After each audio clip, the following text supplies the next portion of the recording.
శ్రీనివాస్ గారు మీరేమంటారు? ఈ నిన్న జరిగినటువంటి వాటి మీద మళ్ళీ ప్రసన్న కుమార్ రెడ్డి గారి మీద మరి కొందరి మీద కేసులు పెట్టారట.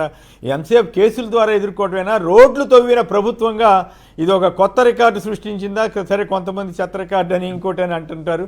మీరు ఎప్పుడైనా మీ అనుభవంలో చూసారా ఒక న్యాయవాదిగా దీన్ని ఎట్లా ఎదుర్కోవచ్చు? ఈ ప్రజలు ఇటువంటి రోడ్లు తవ్వటం మీద కేసులు వేసే అవకాశం ఉందా? వాళ్ళు ఎదురు కేసులు పెడుతున్నారు ప్రసన్న కుమార్ మీద, వీళ్ళందరి మీద. సో ఈ పోలీసులు వాళ్ళ వైఖరి వీటన్నిటి మీద కలిపి కోర్టులో కేసులు వేస్తే ఏమైనా ప్రయోజనం ఉంటుందా, ఉండదా? అసలు ఈ రకంగా రోడ్లు తవ్వటం అనేది, రోడ్లు వేయాల్సిన ప్రభుత్వాలు రోడ్లు తవ్వటం ఏంటి ఇట్లా?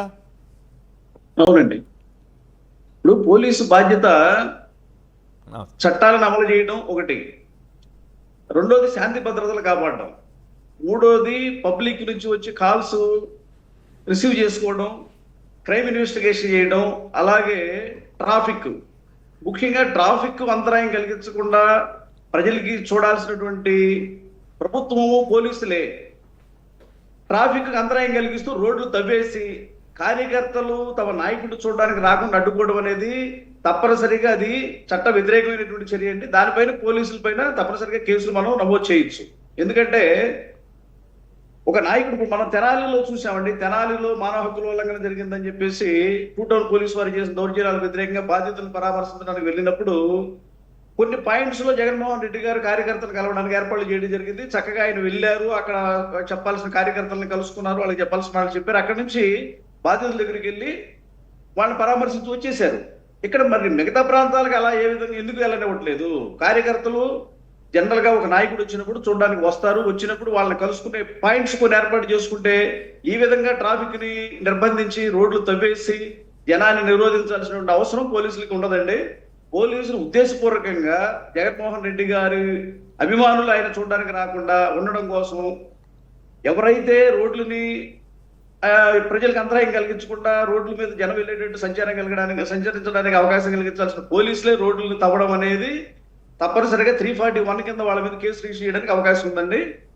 రాంగ్ఫుల్ డిటెన్షన్ కింద కూడా వస్తుంది. ఇప్పుడు వీళ్ళందరినీ కూడా ఈ పాదచారులు కానివ్వండి, లేకపోతే వెహికల్స్ మీద వెళ్ళే వాళ్ళు కానివ్వండి, లేకపోతే కార్యకర్తలు కానివ్వండి, వాళ్ళు వెళ్ళే మార్గంలో నిరోధించడం అనేది, రోడ్లు తవ్వేసి బార్గెట్లు పెట్టి అది పోలీసు చేస్తున్నటువంటి చట్టపరమైనటువంటి చట్ట వ్యతిరేక చర్య కాబట్టి వాళ్ళ పైన తప్పనిసరిగా మనం కేసులు నమోదు చేయడానికి అవకాశం ఉంది.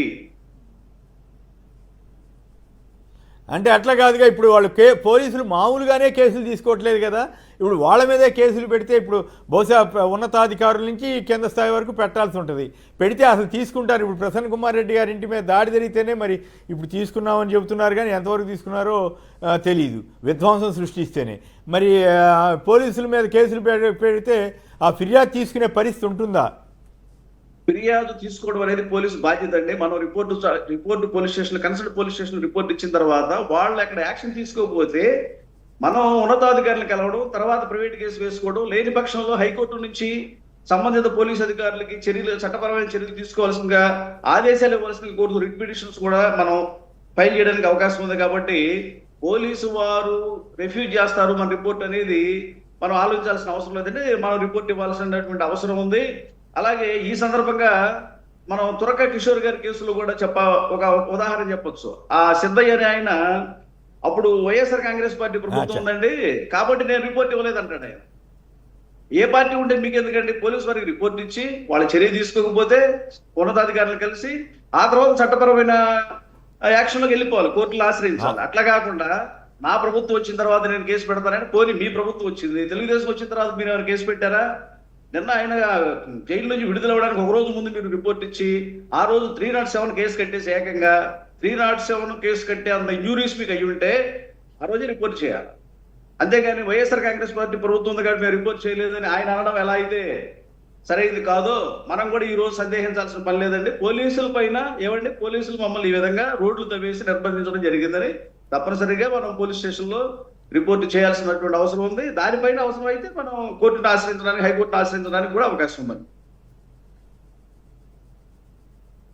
ఓ కీలకమైన పాయింట్ చెప్పారు. త్వరగా కిషోర్ గారి ఇష్యూలో అట్లా జరిగిందా, అప్పుడు గవర్నమెంట్ ఉంది కాబట్టి మేము ఫిర్యాదు చేయమన్నారు. ఇది ఎట్లా? మీరు చెప్పింది వాస్తవం. ఫిర్యాదు తీసుకెళ్లాలా, వాళ్ళు ఇవ్వకపోతే వాళ్ళు తీసుకోకపోతే అక్కడ పెట్టేసి ఇట్లా రాసామని రిజిస్టర్ పోస్ట్ చేయాలా, ఆ తర్వాత పై అధికారులకు ఇవ్వటం, ఆ తర్వాత కోర్టుకు వెళ్ళటం. ఇది ఒక సిస్టమ్ ఉంటుంది. కానీ మీరు చెప్పినట్టు నాకు ఈ విషయం తెలియదు. అప్పుడు గవర్నమెంట్ ఉంది కాబట్టి మేము పెట్టలేదంటే ఏడవుతుంది. ఇప్పుడు చాలా కేసులు అప్పుడు పెట్టిన కేసులు కూడా ఇప్పుడు పెడుతున్నారు కదా, మరి అవన్నీ ఎట్లా తీసుకుంటున్నారో ఏంటో అర్థం కాకుండా ఉంది. అసలు ఈ రాష్ట్రంలో చట్టబద్ధమైన పాలన సాగుతుందా లేక జగన్ గారు చెప్పినట్టు ఎమర్జెన్సీ అనేది నిన్న అడిగారు, హైకోర్టు వారు కూడా అడిగారు ఆ విషయాన్ని. రిపోర్ట్ ఎప్పుడు ఇచ్చారు? అవును అడిగారు. అది బాగుంది. అది హైకోర్టు గట్టిగా స్పందించింది. అందువల్ల ఇప్పుడు ఉన్న పరిస్థితి తప్పనిసరిగా ప్రభుత్వానికి వ్యతిరేకంగా వస్తుంది. అవును.